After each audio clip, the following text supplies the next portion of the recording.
Assalamualaikum warahmatullahi wabarakatuh. Saya Ammar Bro Auto Penggara. So hari ni ada seorang customer nak pick up kereta dia. So dia hantar 3 hari lepas. Bahagian sini gemik teruk. Cuba akak bagi tahu sikit macam mana condition sebelum ni. Memang patah hati tengok tu. Lepas tu I tenangin-nangis datang sini, I tengok TikTok. Lepas tu jumpalah. Senang-senang hati sekarang tau. Macam keluar kilang. So sebelum ni dia hantar ada gores dari bahagian sini sampai ke depan ni. Dalam boleh tahan dalam jugalah. Tapi we decide untuk terima juga kereta ni and we fix it. And Alhamdulillah semua dah looks like ori kilang. So kepada siapa-siapa yang nak chat dengan kita orang boleh roger kita orang. So akak ada sepatah dua kata untuk cakap dengan untuk bagi tahu kita orang.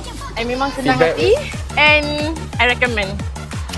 Cepat sangat. So hari Jumaat I hantar, Sabtu, Ahad dia cuti, hari Isnin semalam I call, dia cakap okay, I akan tengok. So pagi ni I dah dapat okay call datang ambil kereta.